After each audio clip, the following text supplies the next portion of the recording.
here to meet the co-founder of the Better India. That the narrative was all about how nothing in this country works. There's no hope. There's no hope. That was the constant refrain you heard. With every story that you put out, you drive that small little nudge in the minds of the readers. And I'm sure people must have called us stupid. In the prime of your life, soon after business school, you talk about wanting to quit everything and work on a social cause. Either have mythological characters who are these heroes, or you have the villains in our daily lives. Common man in our daily lives who we can, touch and see, or also heroes. We just don't wear capes. The reason we were able to build a solid brand for the Better India and the kind of credibility and trust we enjoy today is because we decided to take the harder route and stay uncomfortable for a lot longer than we really needed to. The one question that we always asked ourselves that kept us going was, if the Better India were to shut tomorrow, would there be any loss in the world? As long as that answer is a resounding yes, you keep going. I think we have fought hard to break that perception only. The just part needs to go away. So when do you stop being paranoid? Or does an entrepreneur ever stop being paranoid?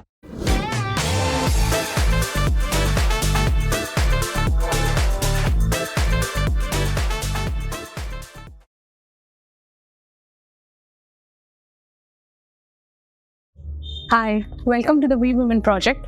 Today, I'm in this beautiful villa in Goa, here to meet the co-founder of the Better India, Anuradha Kedia.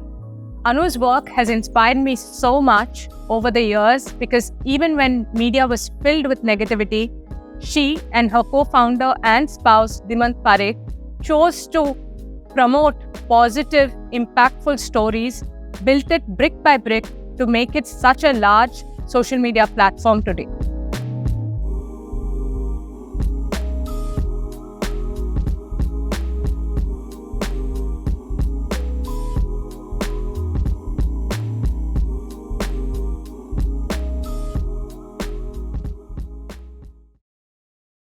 Very glad to meet you, Anuradha, after all these days of being in touch.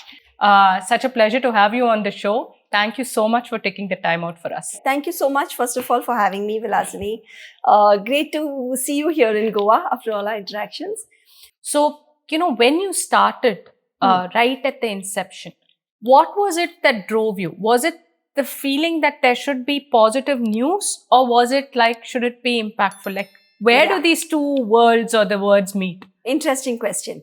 Okay, so it's not really one or the other that we started with, right? What we really started with was a deep desire within ourselves to bring out the stories of change and initiative that we saw all around us. Okay, so I'm talking about 2008, right? Let me go a little bit into the kind of environment we had around there, right? Social media and all of the internet was very fledgling. It was in its nascent stages. We had largely the newspapers and television news and things like that to depend on. Right. A lot of that, I would say almost all of that news was focused on talking about what's broken in our country.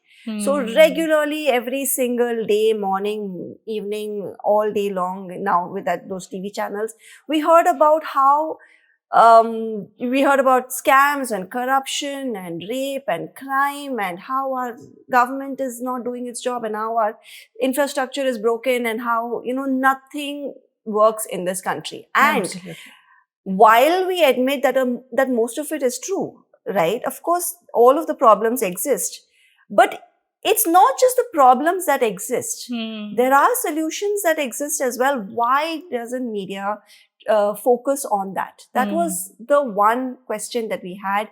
Why are we living in a sea of negative news when there are people and ideas and initiatives all around us that are making a difference, right?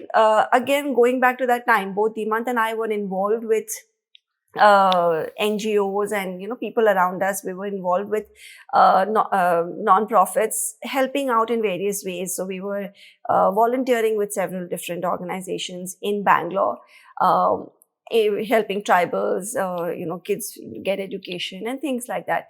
So we knew of so many people who were doing the good things on the ground, right? But they were getting absolutely zero recognition for their work. Mm. The only people who were getting recognition for their work were the people who were doing terrible things. Mm. And that somehow didn't seem Align right. with their...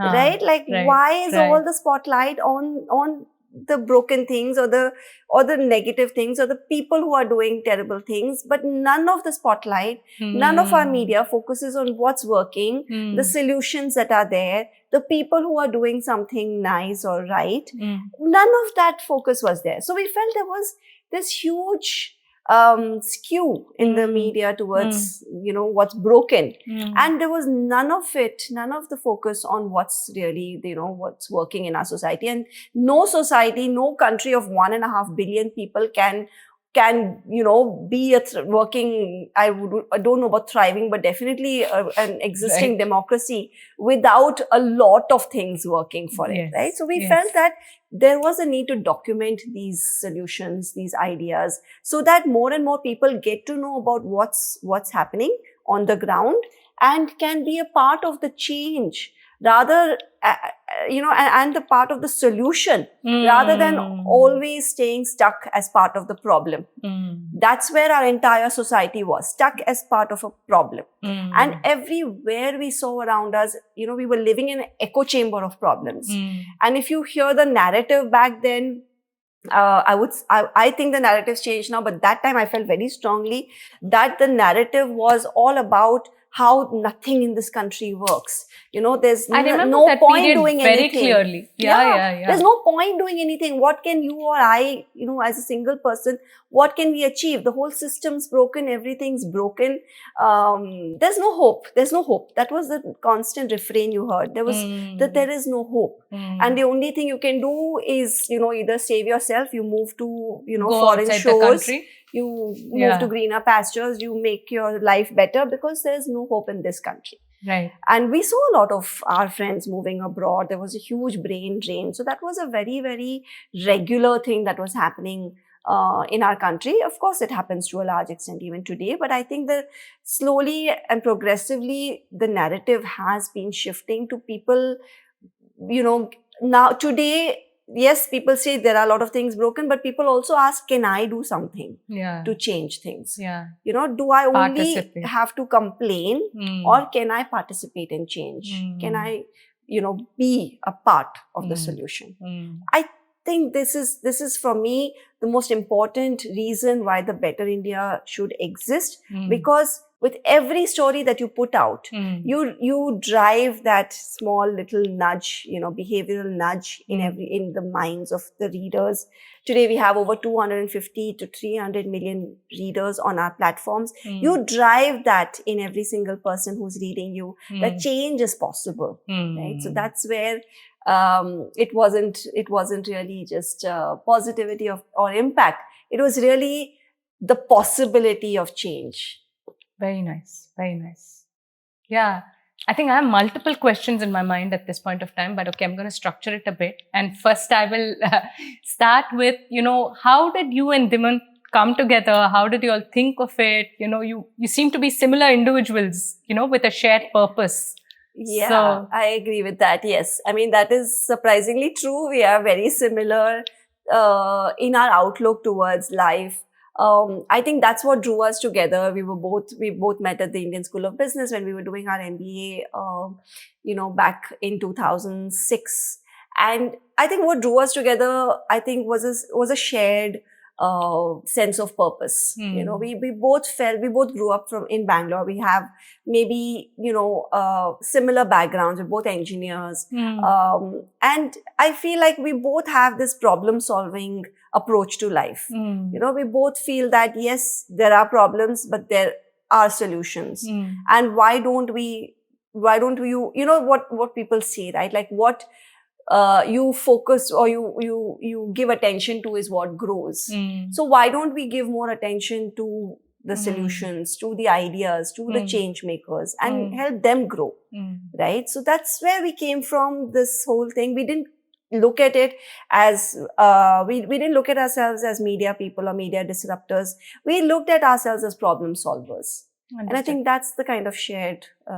Did anybody at all call you idealistic at that point of time? I think you touched the raw Raw nerve, nerve. of course. Okay. I mean, idealistic maybe is a very nice word. I'm sure people must have called us stupid. Like, how can you do something like this in the prime of your life, soon after business school, when you have loans and when everyone's trying to make their careers. It's a peak time to build your careers and all of that, right? When you talk about, wanting to quit everything and work on a social cause, so to speak, in a way, right? It was really a social cause. And we didn't really look at it from building an enterprise at that point of time. It was a passion project, something we started on the side, started growing. So it was a weekend blog? It was a weekend blog. It started out as a weekend blog where we covered stories from in and around Bangalore to begin with, and along with our day jobs. So for a few years it was like that. But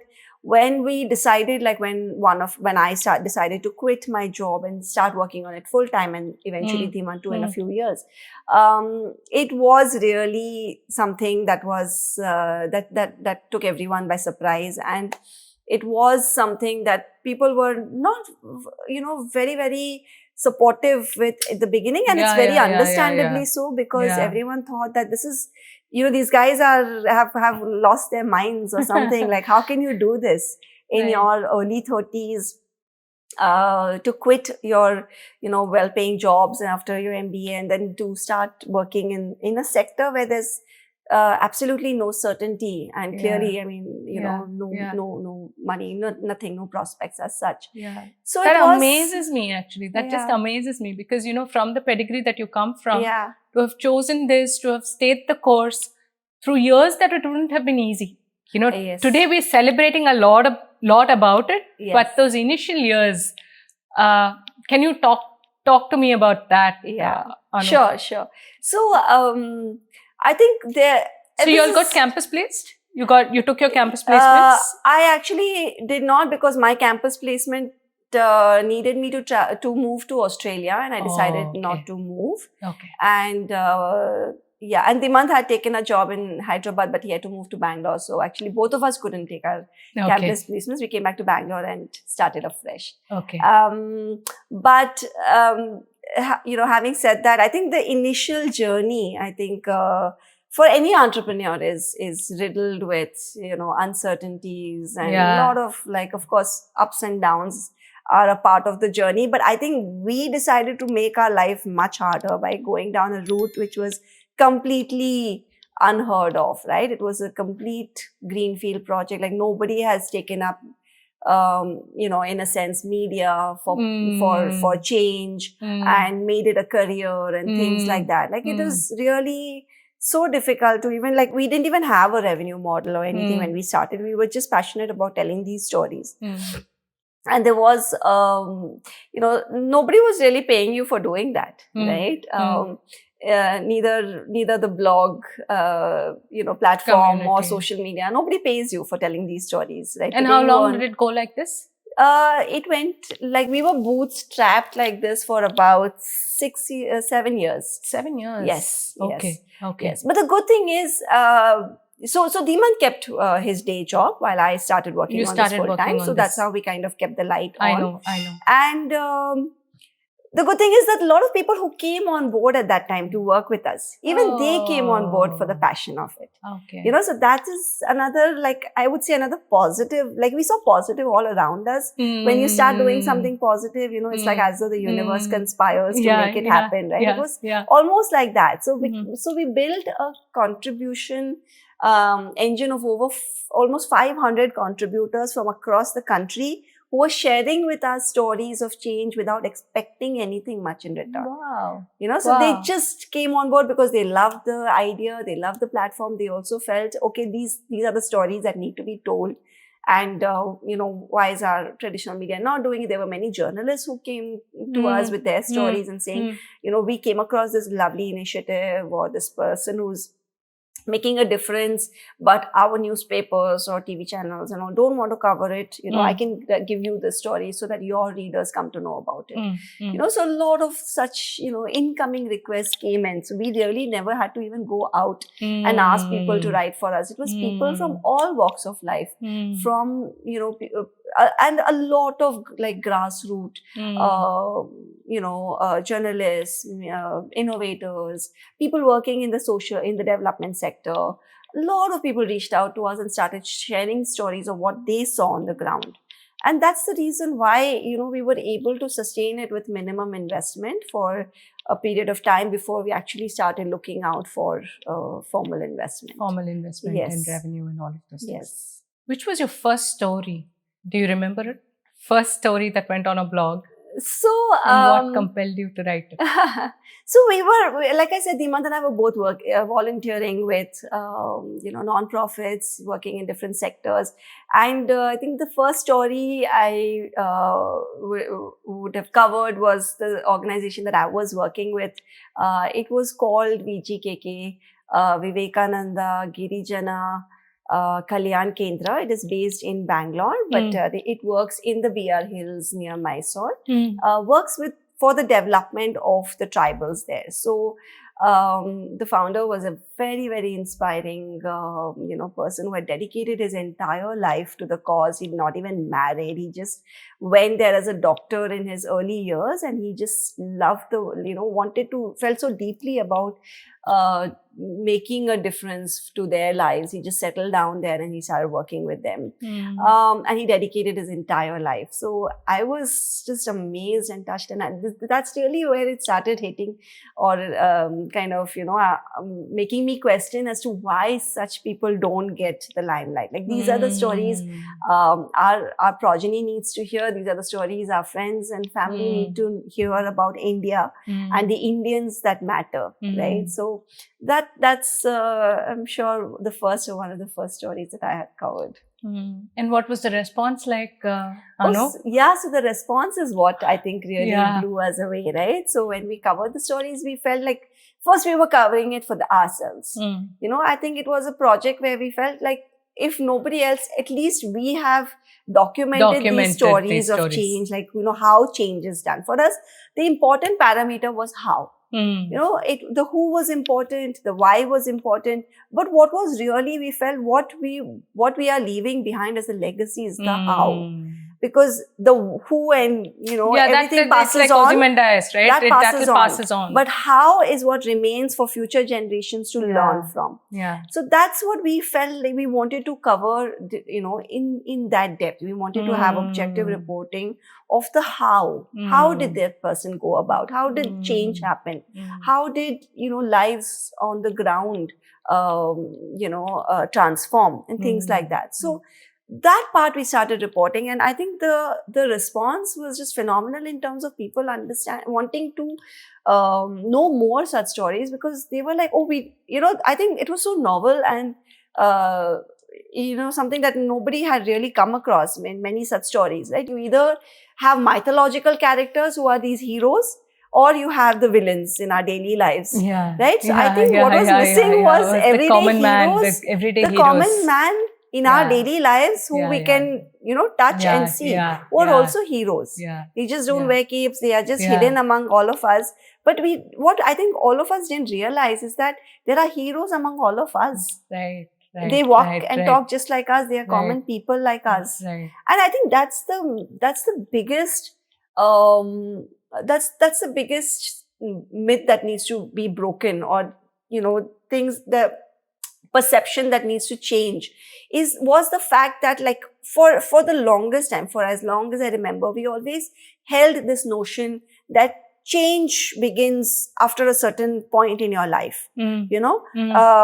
Everyone should, you also have, even in the Hindu our systems. We have like, different phases of life, right? And it's only towards the end of your life, after you've had a family, you've built your career, you made your money, everything is settled. Then you go towards the phase where you look at social service and all of that, right? I felt that needed to be challenged. Why can't we bring about change in our daily lives?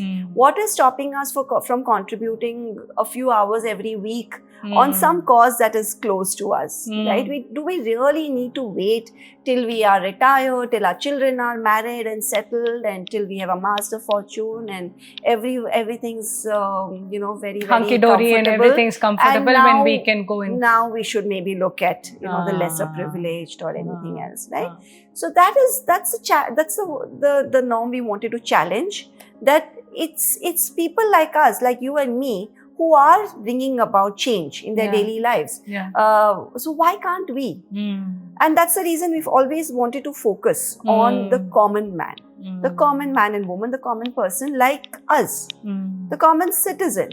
It shouldn't be someone, our focus is on, that's why we call it unsung heroes, because it's not about the larger than life personalities, the rich celebrities or the rich industrialists or the politicians or whoever. You have power, you have money, you have whatever, and hence you're able to do. So that gives us the excuse that, oh, they're able to do because they have so and so. Right? That's the myth we wanted to break, that it's not because so and so. These are common people who have the same constraints that you and I have, but in still terms go out of and time, do something, in terms of resources, in terms of everything, and yet they are doing something. Where, however small or big it is, but they're doing something. Why can't all of us? Why can't you and I do something too? There's always a cause that all of us would love to. That again comes back to a very beautiful mind that you and Dimant carry, I feel. I mean, every time I see your story, because who in their 20s actually go and spend time in an NGO, Anu? I mean, who does that actively? Like there will be a small population who does, but that's something what you picked up and built upon. I think hopefully it's not getting more and more normalized now, but now maybe it is. Back now in the it 2000s, is. I'm talking about the. It was not so common. The 2000s. It wasn't as big. Yes. Well, I think we were also very fortunate with the kind of family and friends we grew up with. I think our ecosystem was also kind of, along the same lines. We had like friends who had similar thought processes. So I think we're very fortunate to have been living in those times and those circumstances. Lovely. So, tell me, you put out a blog, a weekend blog would go out. How would the response come from messages, is it? So back then it was more of emails, right? So when I'm talking about 2008 and 9 all, I think emails were a lot more popular.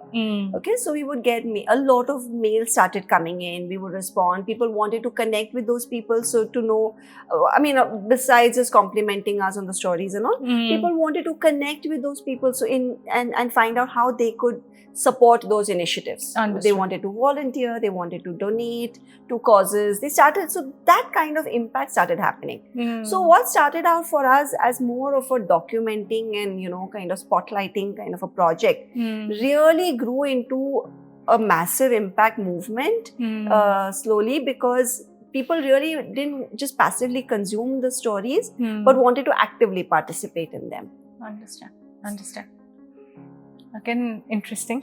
So here, what Better India has also done very well as a social media company. On one end, it's the social purpose and the impact. You've also done very well on the social media management. Right. So how has that journey been? How can you explain that to us? That's an interesting and that's a very relevant question for us, especially because we are a consciously social media distributed company, right? So way back in about 2016 itself, we took a call to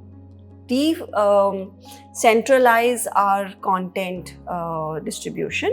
Most media organizations and companies, they focus on bringing people to their websites or their apps and things like that.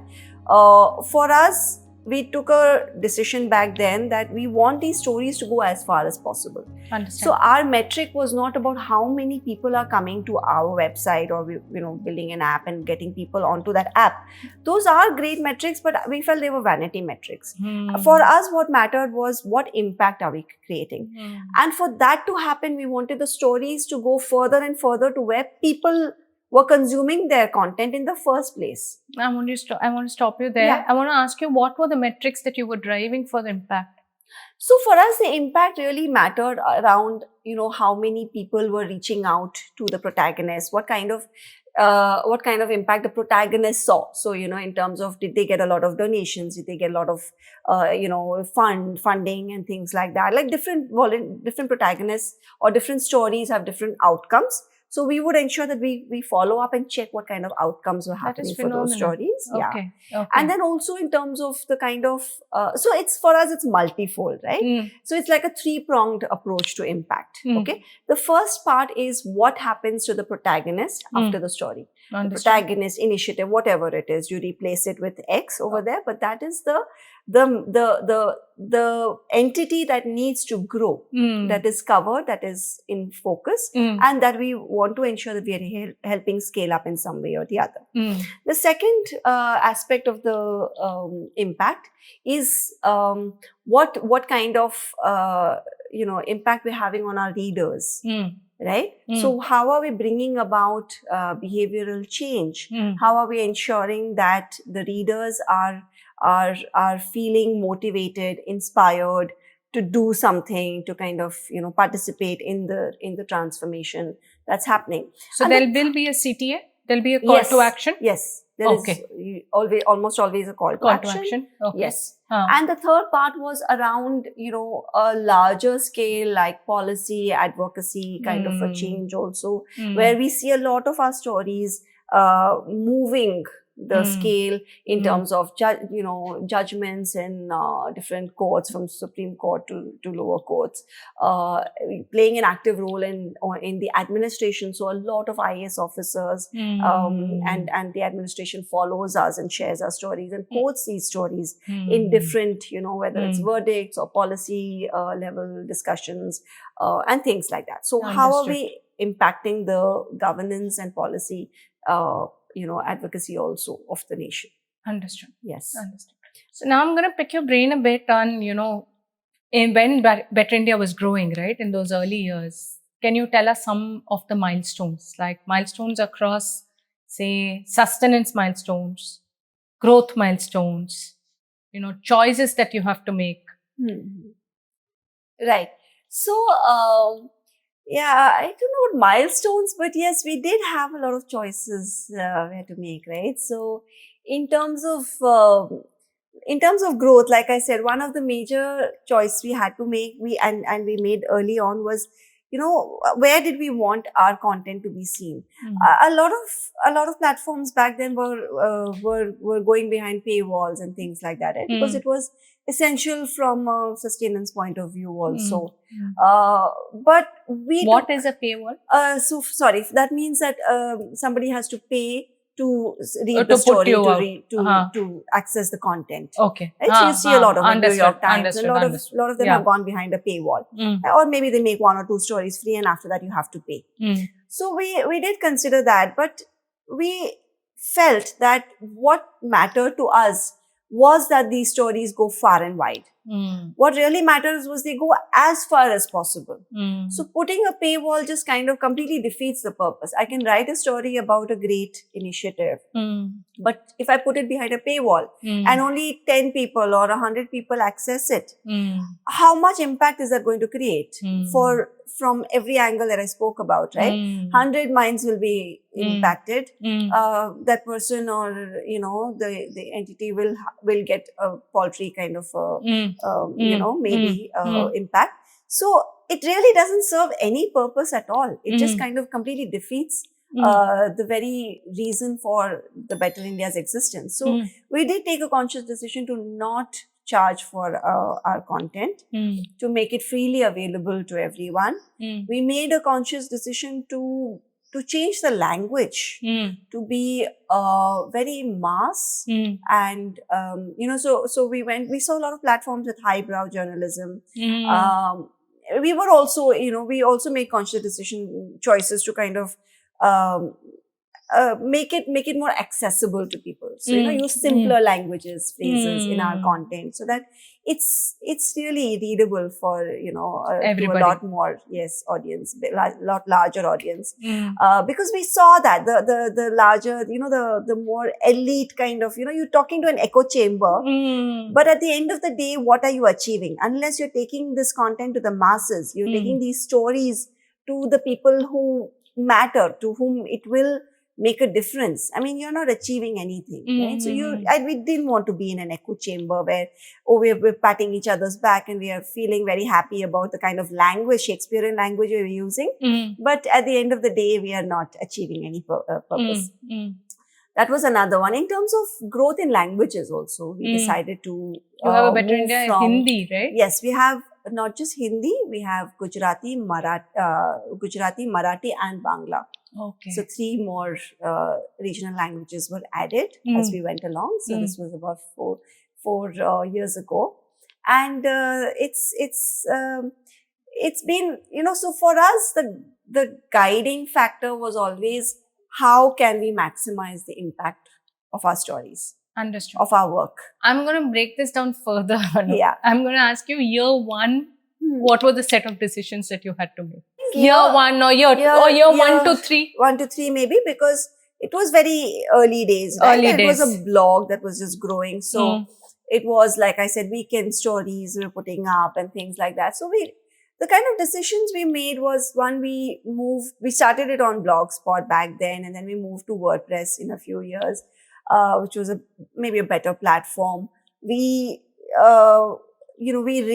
ranked up the contributors that we had. So our initial focus was only to get stories from the ground. Okay.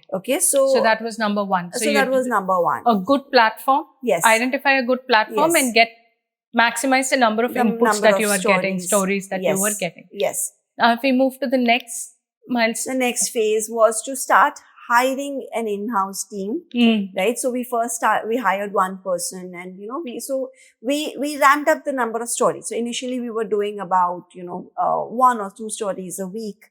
And you used to proofread every single story that came into it. Writing the stories to then writing a little and proofreading from the contributor stories.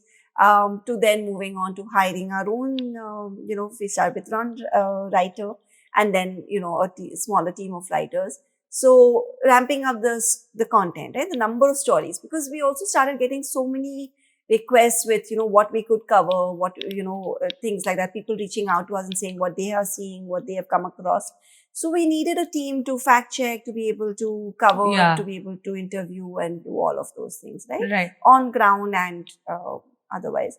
So we started ramping that up. So we started putting out maybe like 1 or 2 stories a day within the next 3 years. And as it got more serious, and we started contemplating like even the month joining full time, then we had to start looking at revenue models. Like, is there a way that this can sustain itself? Right? So that's where we started getting, we actually got fortunate in someone reaching out to us, a corporate reaching out to us and saying, hey, we've seen your blog and it's like really interesting. The kind of stories you're covering are very meaningful, and we would like to come in and support this for a while. So we got fortunate that way, and that made us think that, hey, this is really the way we would like to grow in terms of getting corporate or foundation and other support to cover the stories that we want to cover. So we did not, another very conscious decision was not to go down the advertising route. Interesting. Okay, so we do have a few Google ads, but we don't have like the pop-ups and this and that. It's really a conscious decision to curtail the number of advertisements we do, and to not put out the surrogate advertising that you have, like, people posting about a company's product or service directly. Understood. So we don't do that. Any corporate that's working with us, it's very clear on how we work with them. We say, you come on board, and you support the kind of stories that we are anyway going to tell of change makers, of whatever, right? We're taking up causes, and if those causes resonate with you, you come on board and help us tell those stories of change, right? So it was the hardest thing in terms of revenues, because here you are, a growing blog, and you're telling your potential clients that, hey, you can come and, work with us, but we will not do any advertisements for you. You're not going to get any direct benefit in terms of us promoting your service or your product. All you get is a mention that this content was supported or brought to you by so-and-so company. So it is like a CSR funding, CSR grants. It's not exactly CSR funding, though we do, work with CSR entities as well. A lot of organizations we work with, the CSR arms to implement projects on the ground, to implement campaigns, impact campaigns on the ground, and create that impact, and also through storytelling. So there are some projects we work with CSR organizations, but a lot of it is also the marketing arms of these entities, corporates, and yes, interesting. A lot of foundations that we work with. Again, a lot of on-ground work, as well as digital representation of different marginalized communities and different ways in which we bring in awareness using our platform. And it becomes self-sustaining after a point. It's self-sustaining, yes, and we are very proud to say we're one of the few digital media organizations that have managed to stay not just afloat, but even profitable. I would say, I think that is wonderful. Wonderful. Yes, small profits, but we are self-sustaining. We are not dependent on anyone else to kind of, our editorial is independent, and we couldn't have asked for anything more. That is fantastic. That remains to be fantastic. Yes. And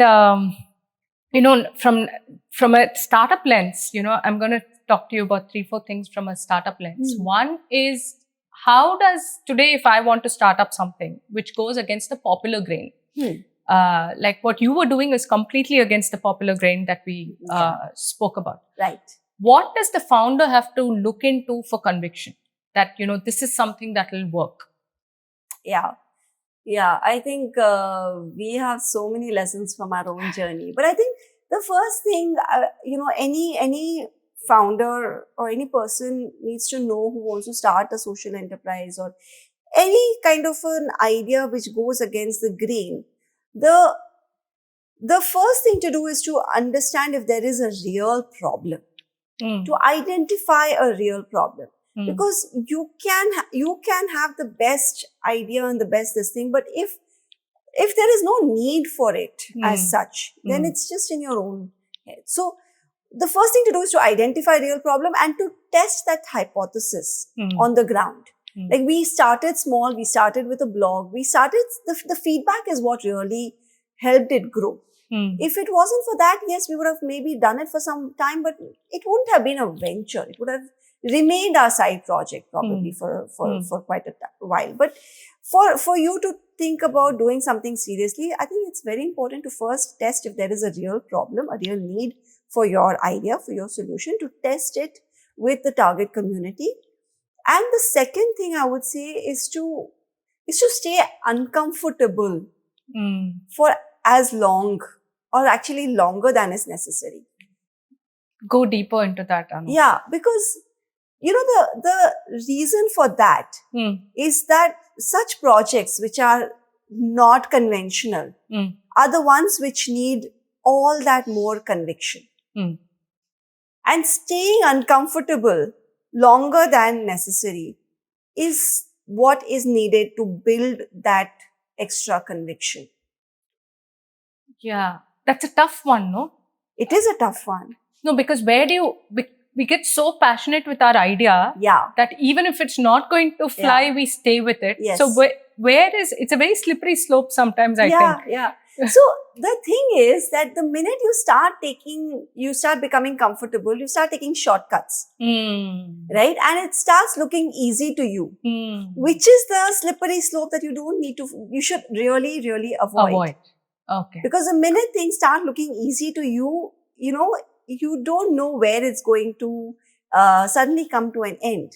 Because it's something not done before or something that's, new. And you need to know that I need to be able to get over the rough times. Right? Now, if these are the good times, and we've had a lot of good times where people come to us and say, hey, I love your content. Okay, I'll take my own example, right? For you to understand. So, of course, when we started out, we had started getting a lot of feedback and, people reaching out to us and mailing us and then messaging us and things like that about how much they loved our stories and how much they loved our content, right? And of course, that gave us that initial pleasure that, okay, yes, we are solving a real problem. Change makers, so whatever, you're in the community. Yes. So that was the first part of what I said, right? It gave us that validation that there is a need for this. People appreciate it. People are going to work on this. There is impact happening. So there is actual, real reason for this to exist. The second part, though, is that we could have taken this and said, okay, now we can go to companies, we can get advertising money and all. That would have been the comfortable route for us to take, right? We started monetizing it very easily, because we started getting numbers, we started ramping up, we started growing, becoming popular. It was very easy for us to go down that route. But the minute we went down that route, within a few months or maybe a couple of years, we would have killed the brand. Because everyone would see through it that this was not a very credible brand. Like every other post, and you see that in a lot of media sites, every other post is an advertisement. You don't know when you're starting to read whether this is going to be a subtle advertisement or a genuine content. Yes. Okay. Right? So again, the reason we were able to build a solid brand for the Better India and the kind of credibility and trust we enjoy today is because we decided to take the harder route and stay uncomfortable for a lot longer than we really needed to. Push out the initial temptations in whatever form. The shortcuts. The shortcuts. Because be sure about what your long-term objectives are, what your ethics, have a very strong sense of what your brand stands for and what are the ethics that are non-negotiable for you. And do not compromise on that. That is what will eventually help you get through the tougher times and build that conviction, because you will need that extra dose of conviction when those times come in. Understood. For us, we had so many different times when, of course, revenues are a challenge. Like I said, we chose the hardest path possible, where we're going and telling a company that come and work with us, but we will not, give you anything in return, anything direct that you are used to, right? That you know of. Now, those are sometimes hard to pull off. Like there are some companies who have that conviction or the risk-taking ability, but most of them don't. And when we hit those roadblocks, we still stayed true to that. And we did manage to kind of find other, supporters in terms of foundations and things like that, which have really been very helpful.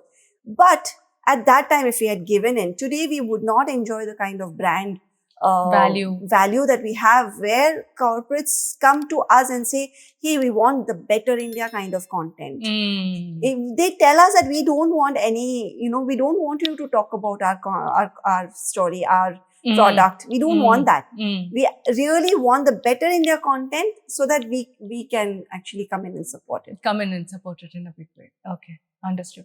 Yeah, so it's the tougher routes that really are the most rewarding. So staying uncomfortable for a longer period of time, I think that is the key takeaway over here, and not falling for the initial temptations, not succumbing to the initial temptations. Here, I want to ask you, how did your pedigree education play a role in what you were doing here? Yeah, so I would say the largest contribution of my MBA has been largely like access, and to networks that we were very fortunate to get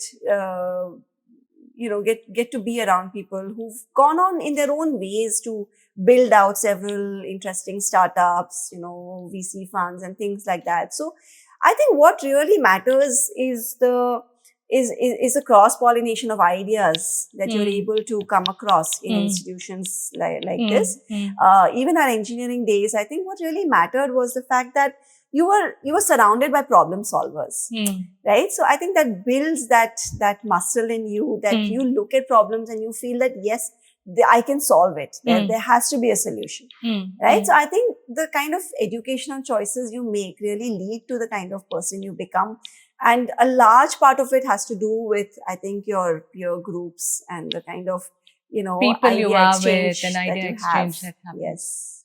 See, you spoke about the impact metrics. You spoke about the 3 impact metrics that you track. What about profitability? Like, whatever business a person does, finally there has to be the money in it. So what were the profitability matrices that we kind of started speaking to you in some time? Right. So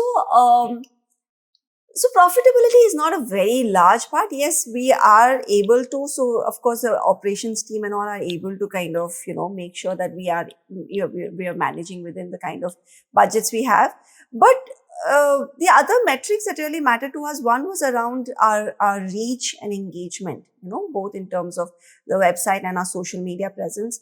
The reach and engagement matters to us because that directly comes back to the kind of, impact we're having, the kind of how far our stories are going and how the audiences are reacting to it, right? Are we able to measure those? Those are very important. The revenues definitely matter to keep us sustaining and to also help us grow in terms of different initiatives we're able to take. For instance, our regional language growth was born on the backbone of the kind of revenue growth that we were able to bring in.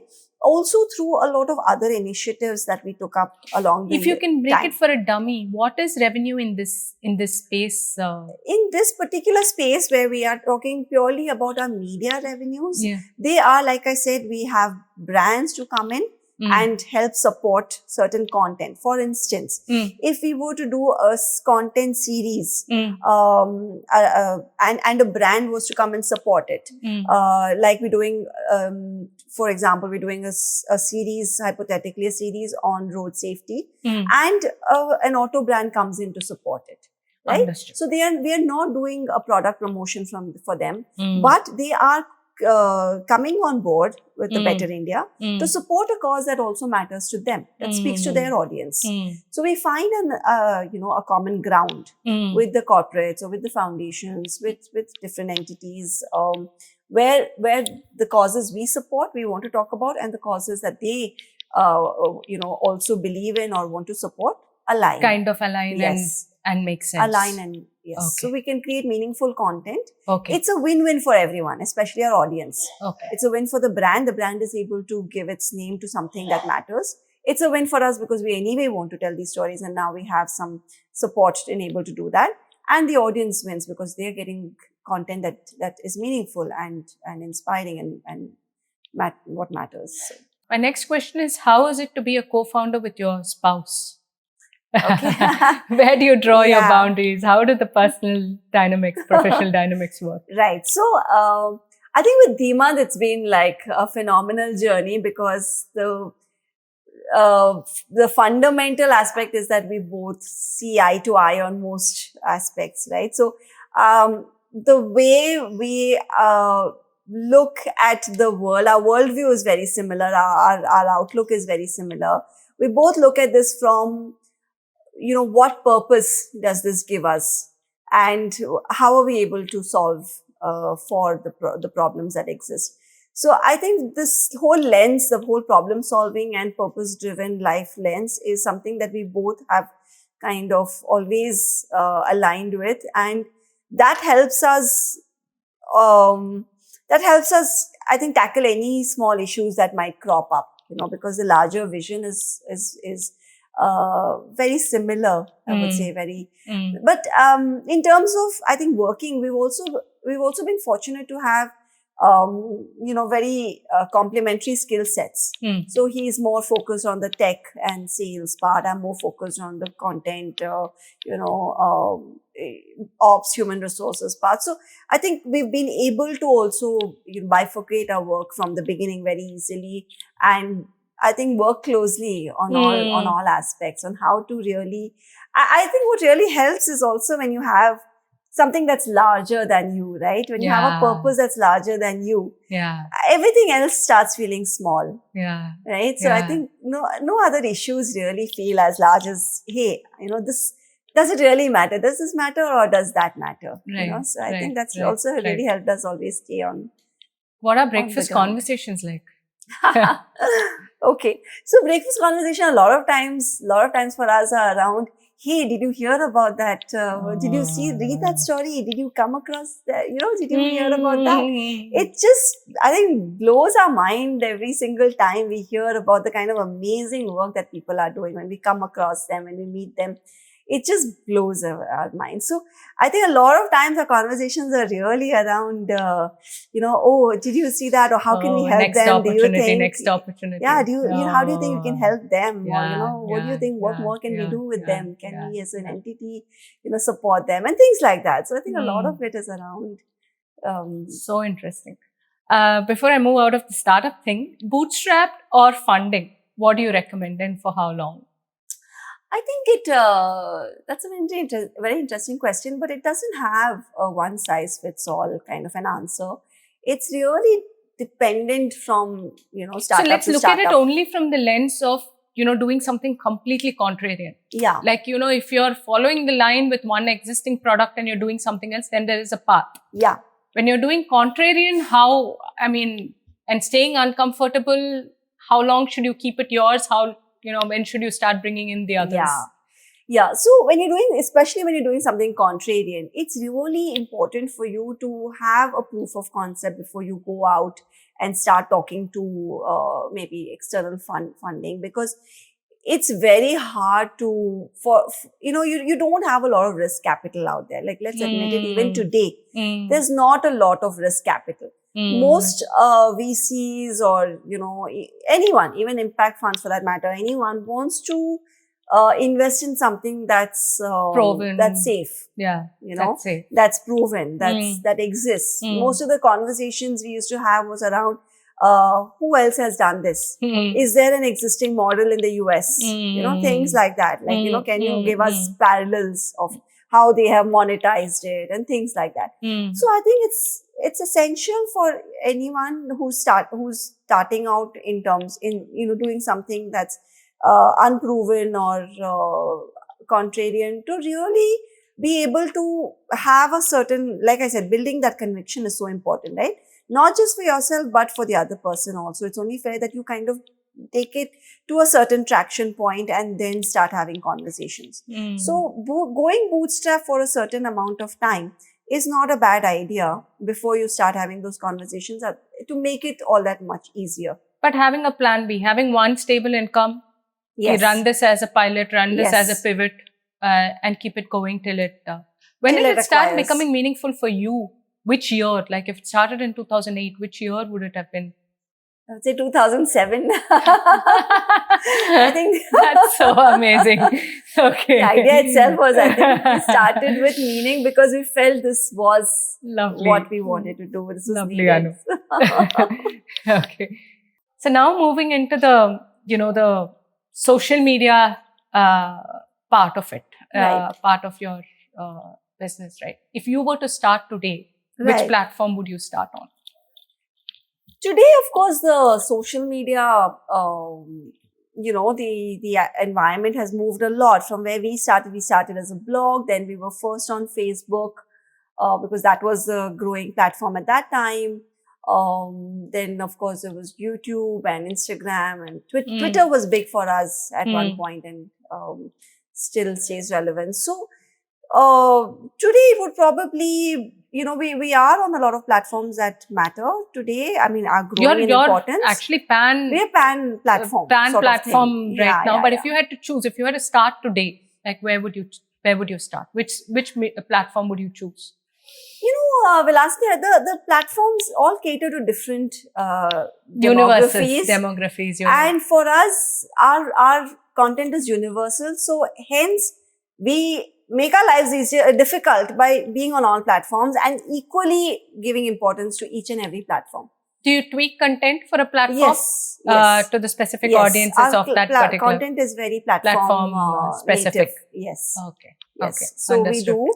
So for us, growing in importance is LinkedIn, and Instagram is extremely important for us to reach the younger audience. LinkedIn for the more professional and a little bit older audience. Facebook still remains to reach our senior audiences. We also have newsletters.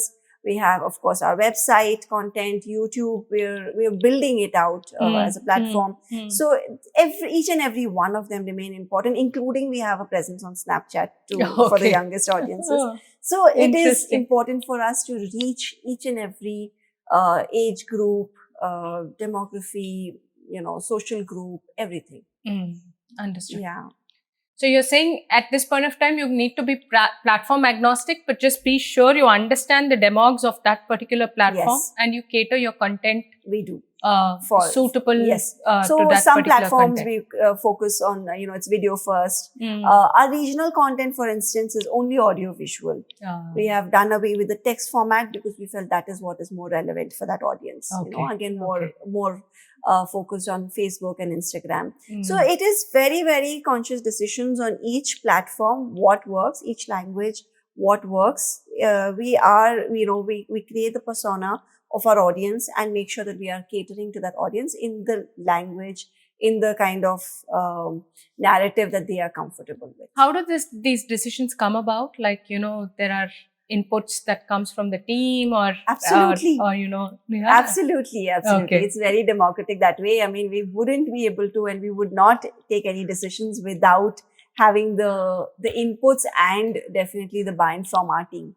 So it's in fact, our team is the kind of people who've been with us for a really long time and understand the platform as well as we do. So it's amazing lovely. to and just get the understanding. Today, there's a lot of alternate news that comes in, right? Outside of the regular media, there are a lot of people trying to do the positive news, impactful news, all of that. So how do you see the ecosystem today versus where it was, say, 5 years ago, 10 years ago? Yeah, I think the difference I see is that today, what you would have called alternate news 5 years ago is mainstream news. Today, these platforms have become, so relevant, so relevant and so prevalent in everyone's consciousness that the lines between mainstream and alternate has, gone blurred completely. Yes. But we still don't see mainstream pick it up. That's actually not true. Mainstream has been trying to experiment, and we have seen that, trying to do the same kind of stories in different ways, which is a good thing to see. But I think what doesn't work for them is it's not in their DNA, and they become very short-lived kind of efforts for them. So we've seen them try it now and then. They see maybe our success, others like us in the sector now, and they are trying. But it's never become their mainstay because I think the expectations from them are different. They've set those expectations in a different way. Their audience probably also has different expectations from them, and I think it doesn't last for very long. Are you saying that we have two different audiences? One that... No, what I'm saying is the audience has a different expectation from the same audience has a different expectation from mainstream and a different expectation from what you would from sectoral media. Understood. Right? So they like, I would probably go to a multi-cuisine restaurant, but if I feel like having Thai food, I would probably go to a Thai. I would trust them to make better Thai food than though I can get it here as well, right? It's the same analogy where, yes, I would get everything in one place, but I would, maybe have a bit of a trust deficit. How well do they know, or are they experts in this domain? I don't think so. Their expertise lies in hard news. Let me take this, meal from here, but let me get my other niche, from other places. Understood. You said you have about 500 contributors? That we began with, yes. Okay. Today, it's a much larger pool of freelancers, contributors all over the country. And how do you sift this out? And, so how intense is this process? Like, how many inputs will you get in a day? How do you choose what needs to go out? So we have an editorial team. We have like a 35-member editorial team Oh. that is involved in this process. So everything that comes to us, there is a whole vetting process that they go through. First of all, whether it matches our guidelines and they want to pick it up as a story, then the whole vetting process begins. And then if it's, whether it's covered, the story is covered in-house or by a freelancer or contributor, all of those, that decision-making framework is. You're entirely work from home, as I understand it, right? Yes. Entirely remote, now, entirely yes, still, work from home. So how do you keep that ethos? How do you build that, how do you ensure that last mile is trained with your thought process, what you and Dhiman carry? I think that's an interesting question, and definitely, like you identified, it is a challenge in a remote environment, right? But I think what matters, what has helped us is to have this whole body of work that's out there for people to learn and understand from. So it also becomes like a training module in a way, right? Where we say, hey, we've covered, over 10,000 or 30,000 stories. So you can read some of these stories and know what the Better India stands for. Okay. Anyone who goes through our content gets an understanding of who we are as well, right? Okay. So that's the first aspect. And then we do have very, very strong, SOPs in place, training modules in place. We do spend time with our new hires to ensure that they understand the ethos of the Better India. We have a lot of do's and don'ts, a lot of constraints that we put on ourselves as a responsible media outlet. And those are things that we make sure that every new hire is trained. It is a process. I wouldn't say it's like a training that can be done it's not a technical training that can just be done in a week. Of course, there is a technical part, but the rest of it is a learning process that we ensure that we do invest that time because it's very important for us. Understood. And then what really helped for us is to also have an offsite and things like that where we got to meet all of these new hires who've been working remotely last few years. So that definitely that kind of brings you all together. That works. We live in a world of influencers today, right? There are so many of them in the younger generation as well. So when each of them are using their social media handles to communicate a much larger story, a much larger vision, how can all of these things come together? Or how do you see it? How do you see the fabric emerge for us? Yeah, I think it's lovely the way the communication and information has got democratized in that sense by everyone having access to a mic, a video recorder, camera on the go, right? So the way Digital India, the way our mobile phones have, democratized content and information is amazing. But I think it also brings in its own challenges, right? With the way, like how much of verification or fact checking has gone into every content dissemination that happens. So it does have its pros and cons, but the good part for us is that we are able to collaborate with a lot of influencers in the ecosystem who are working in different areas.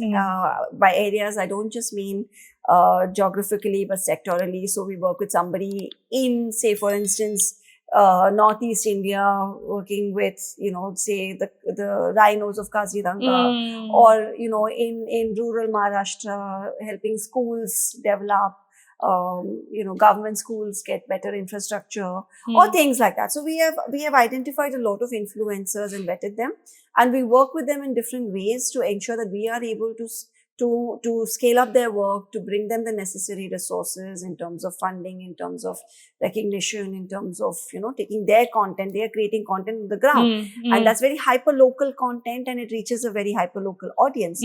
But the minute we are able to take their content onto our platform and take it to the larger audience, we're able to scale up the impact. So we're able to design and co-create campaigns with them to help them reach certain targets and certain, objectives. So that's the way we've been able to work with a lot of do-good influencers from across the country in scaling up their impact as well. What can they do more, according to you, Anu? So like I said, one aspect, see, they need to be able to, like, I don't want them to get more polish. Okay. Though there is a slight lack there. So we do train them sometimes on this is how you can, use your camera, and this is how you can do the storytelling. So we love to do that because we are able to create more, very grassroots storytellers. But the rawness is also the, what is appealing about the work that they're doing. There's an authenticity There's to an it. authenticity, right? So that really helps. But I think what they can do is, they need to be more consistent, right? A lot of these influencers or these initiatives kind of fizzle out in a brief period of time. They reach a peak very quickly and then they don't, continue. And a lot of times we've cultivated like different influencers or people on the ground. We've trained them, we help them with various aspects of storytelling and promote it. But maybe after one or two times, they move on to other things. So what we really hope will change in the future is a deeper passion and consistency and that commitment kind of towards their cause. Stays across the time of, You can do something in spurts, but you to last it out takes a whole different grain in you. Right. So both from a startup standpoint, from your own journey standpoint, what does a company need to do to stay relevant over a period of time? I think the fundamental way to do this is to understand your audience really well. Like if it's, for instance, if you're talking about the younger audience, and it's a changing demography, right? Every year you have, how patterns are, how they are, how we talk about, everyone loves to complain about Gen Z and then Gen Alpha and all of that. But the important thing is to understand the changes in the consumption patterns, right? And to stay relevant, you have to be able to adapt yourself to them, and not expect them to adapt to you. That's never going to happen. So as any company, you have to be able to cater to the changing demands from your audience. Interesting. Right? So for you to understand, okay, if the attention spans are getting shorter, then you cater your, content. You make changes accordingly, right? When we started seeing video content getting shorter and shorter, we went from 3-minute videos to 30-second videos to even sometimes you have like 3-second videos, whatever, right? Like you have to just be on top of the changing patterns, the changing demands. That's really, and then like I said, platforms keep changing. So where they are on, where people are consuming your stories keep changing. You have to, whether it is through intuition, whether it is through data is extremely, extremely important for you to, as a company, to understand, what are the evolving technologies, the platforms, all of these things. You have to really be on top of things to stay relevant. You have to be able to make quick changes. You have to be agile to bring that change. Yes. So when you started with one idea, right? So has it stayed the course? Has that core idea remained, or have you had to pivot? So the core idea is absolutely the same. There is absolutely no change in the fact that this is an impact-focused company. Everything we are doing is to create impact, is to make sure that people are taking action in some way or the other to make a positive change. That's the core ideology of the company, which has never changed. Understood. I think what has evolved over the years is the different medium through which we are delivering that change. How you're communicating right? it, how you're delivering Yes. So for instance, of course, media for us is our storytelling platform is a very, very important and crucial pillar for that. But over the years, we've also evolved many, and done many different experiments in order to ensure that people are empowered with the information and the knowledge and the tools to be able to become change makers in their own ways, right? So whether it is the storytelling, which creates awareness, which creates avenues for people to participate in change, that's one very strong pillar. and the fundamental pillar with which we started, which has always remained constant, but we've also along the years added several other pillars which we've brought up to a certain extent and done various things, right? For instance, we had an e-commerce arm where we launched a whole set of cleaning products, cleaning products which were enzyme based and which were completely biodegradable. Okay, so completely sustainable range of cleaning products which were like your liquid detergents and all of those things on a subscription model. So just through that, through the 1.5 years that we ran that initiative, we managed to save millions of liters of water on from being polluted. We saved thousands of plastic bottles from going to the landfills.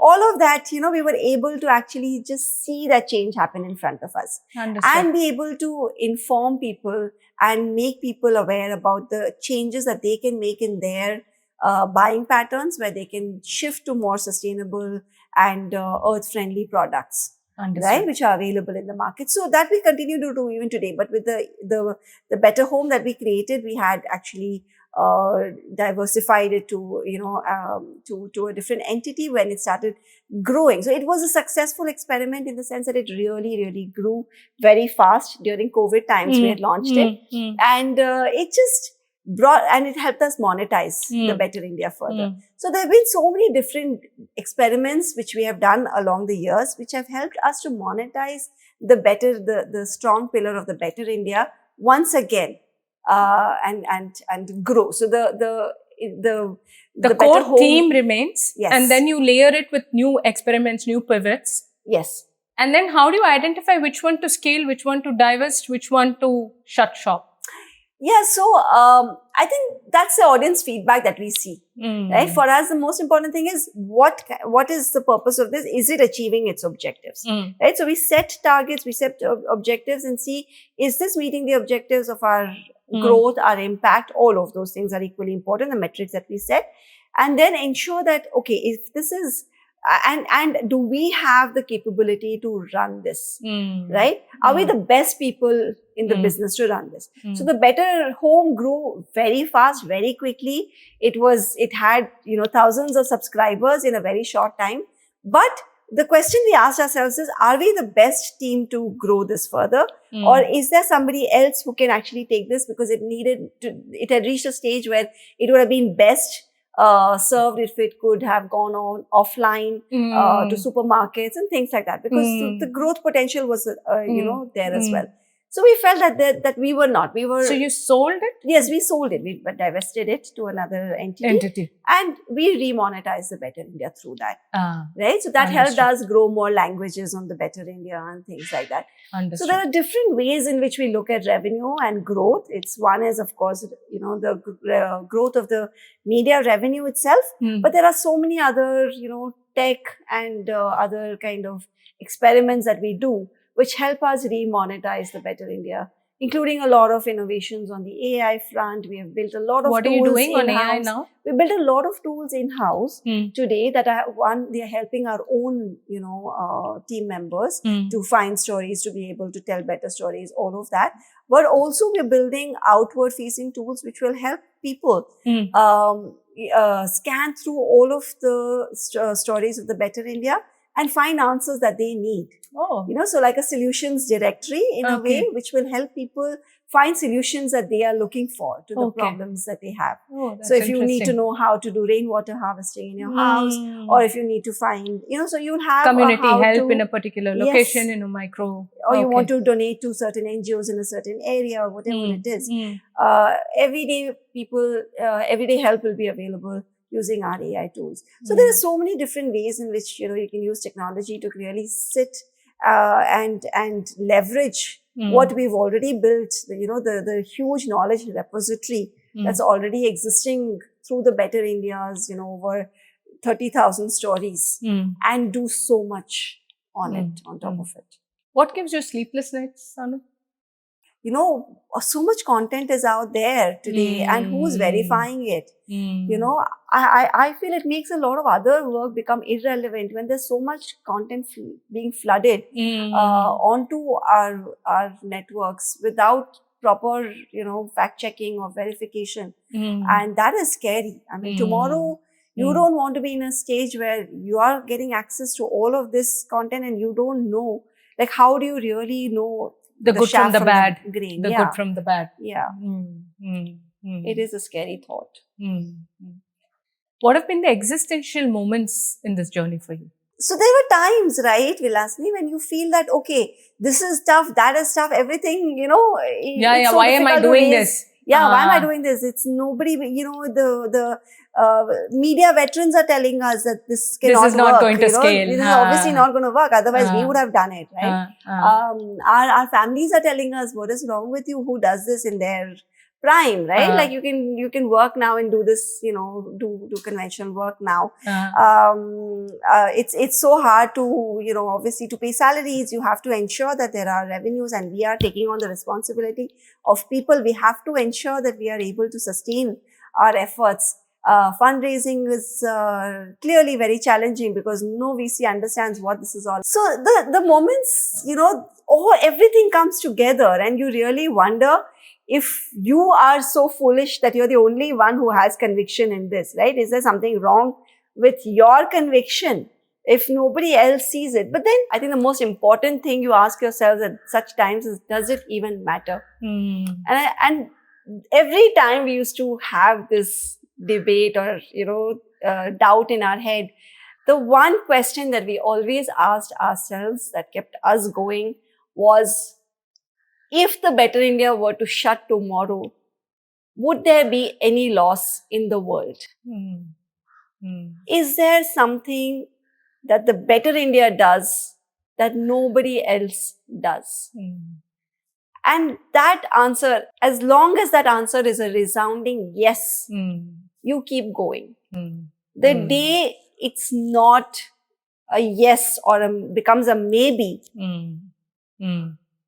then you that's have your answer. when you're no longer relevant.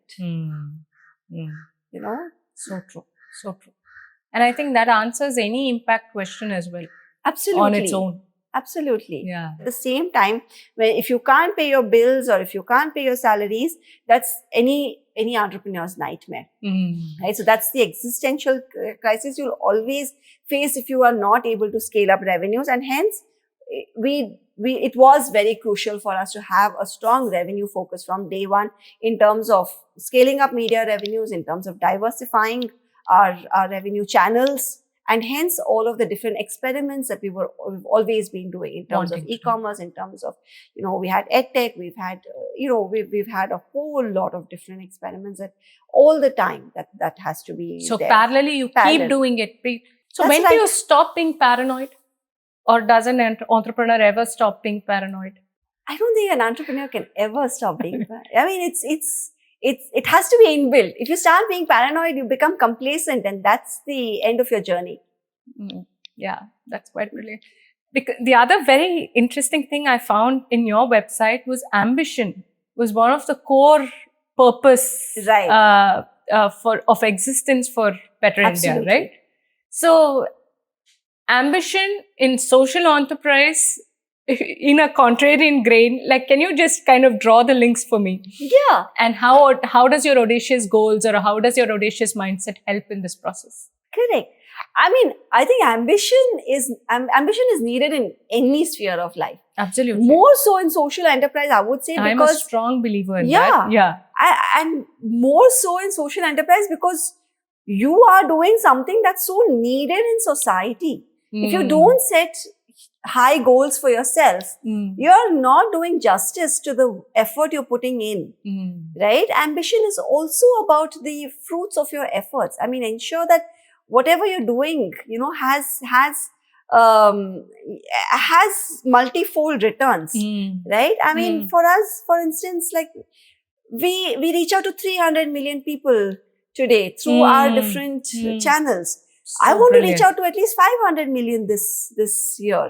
How do I get there is my question, right? I want to ensure that this, and for us, our ambition is directly mapped to our impact. The more people, the more our reach, the more our growth, the more people impacted, the better, the better India is doing in terms of its eventual goals of creating change. So ambition is baseline for us. So the bigger the vision, the larger the impact.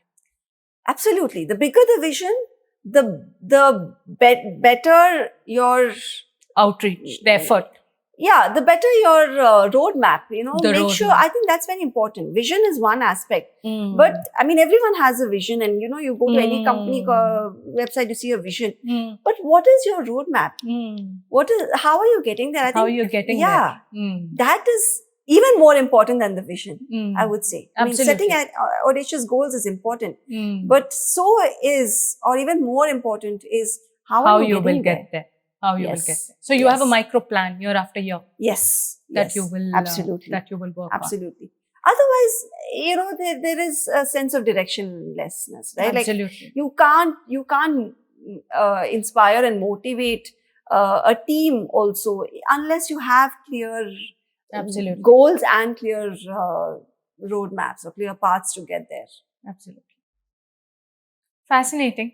We live in a country, you're talking about 300 million, 500 million, where the population itself makes kudos to all your achievements. I mean, kudos to the outreach, kudos to what you have built. Anu, it's just mind-blowing. I don't think I've said it enough in the podcast, but it's so incredible. But, I feel that whatever we do in this country ends up being feels like a drop in the ocean. Do you get that feeling ever? Where does your fulfillment come from? How do you keep yourself going? Yeah. So, I think we have fought hard to break that perception. Very only, right? The fact that everything I do is just a drop in the ocean, the just part is what you have broken. Needs to go away. And truly you have. Yeah. I mean, I'm so happy I used the just because, is making a difference, and that is making that ocean is what we need to believe, and not that I'm just a drop in that ocean. Right? That thinking is what the problem is. And it's 1.5 billion of us. Each of us doing our small little bit is so mighty. I mean, an ocean, you can't even imagine, right? Even the 300 million that we reach out today, I mean, we feel so proud that, everyone doing it's a huge number. It's a huge number.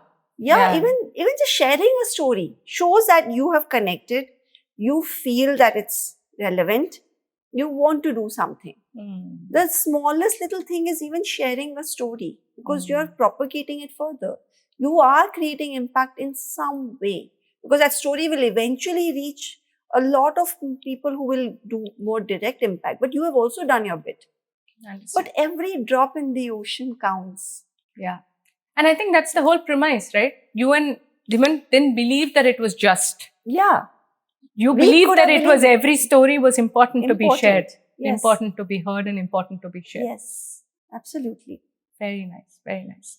So what are before we get into the future of it, let's do a quick rapid fire. Rapid fire? Yeah. What is your positivity mantra?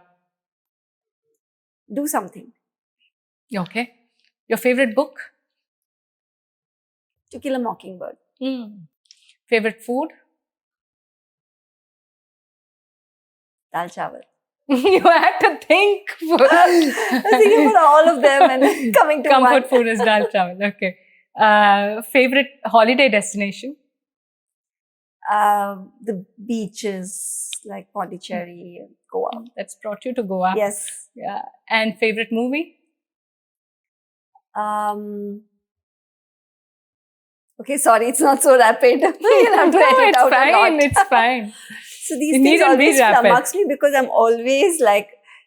What was the last movie you saw? One of the movies that stayed with me last is Homebound, but I can't call it my favorite. But I can see it's one of the recent movies. Yeah, Homebound's nice. Yeah. That's favorite quote, favorite mentor. I don't believe in mentors and quotes. I think like everything I learn teaches me. I mean, everything I read teaches me something. So essentially, every person has been a mentor to me. Favorite, what do you like most about Goa? Well, I love the fact that there is a sense of ownership from the people here, and I see a much higher civic sense than many other parts of our country. So it's very encouraging. People are a lot more affirmative action oriented. People are aware, they take action. I think it's a microcosm of how I would love the rest of the India to be very soon. And what don't you like about Goa? I think some of the rampant, environmental degradation and tourism that has come in, which is spoiling the essence of Goa, which is sad to see. Right. My next question is, if you had to rebuild Better India from scratch today, what would you do differently? Or would you do anything differently at all? I wouldn't touch a single thing. Yeah. Given your journey, it's so many things come together to bring you where you are today, right? If you are successful, it's not you who's successful. It's a series of events that have brought you to a certain stage, right? It's so many things, so many factors, so many things you did, so many hacks, so much hustle, so much support, sought, unsought, everything that comes together to bring you where you are. There's always an element of luck. There's always an element of, being at the right place at the right time. So many things. And if you were to even change one little, in that Jenga block that you have built, you don't want to mess around with something that's working. And that's something that's not just working, that's so beautiful. That's great. That's come together so beautifully. How do you see the future of Better India? So the future of the Better India is, probably quieter than what you would imagine. It's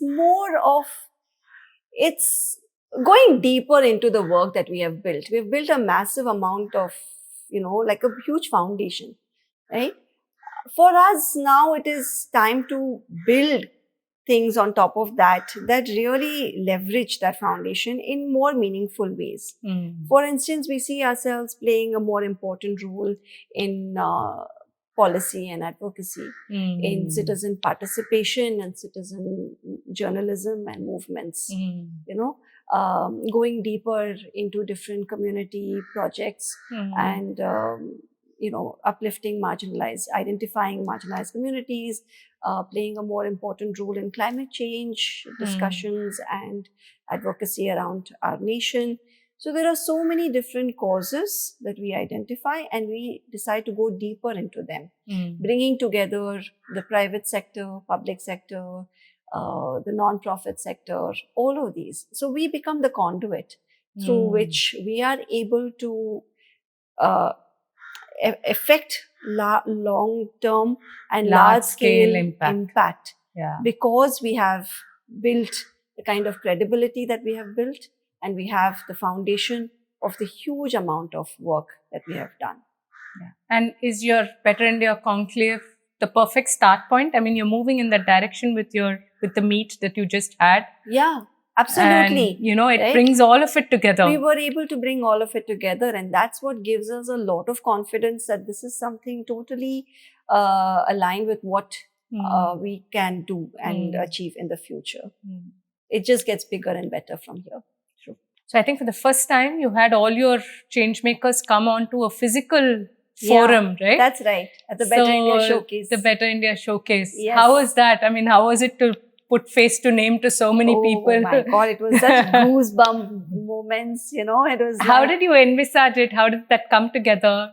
Talk to us about it. So it was a beautiful property that we decided to have, like to go offline, to have an offline event, because somehow like we've always stayed in the online sphere, and we felt like, doing events and all was not really our thing. And we've done smaller ones, but never at this scale where we invited over 200 of our protagonists from different spheres. We had over 9. So we ran it as a complete recognition sort of platform. We don't want to call it awards because we felt every single change maker there deserved an equal recognition. So it wasn't like awards. We weren't saying that this person is better than this person or this change is more than this change. But what we really wanted to do is to bring these change makers onto a platform that recognizes their efforts and completely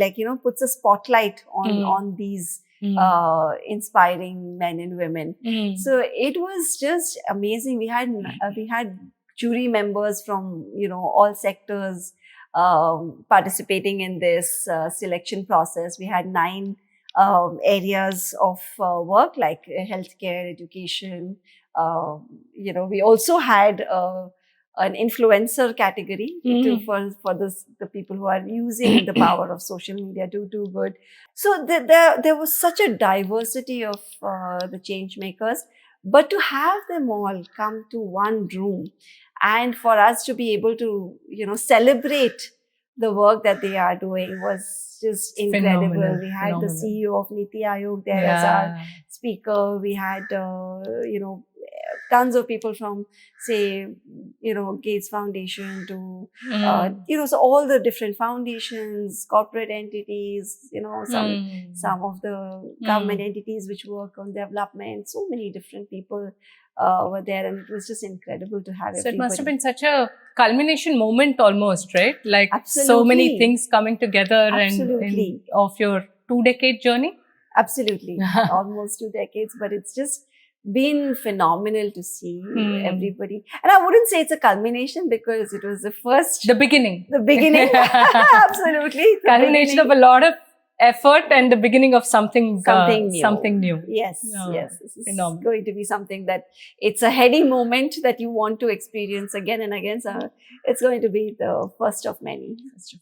All the very best. Thank you so much. So inspired by the work much. You've done so far, and more power to you. Thank you so much. Thank you so much. Thank you.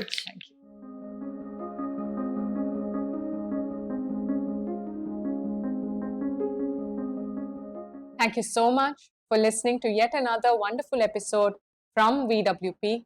It gives us enormous pleasure to create this content for you. If you enjoyed listening to the conversation, please hit the subscribe button and do let us know your favorite moments from the conversation. We would also love to hear if you have any guest recommendations for us. Of course, please don't miss our shorts section where we have our favorite moments compiled in bite-sized formats for you. So keep listening, keep growing, and do subscribe to the We Women Project. This is your host, signing off. Thank you.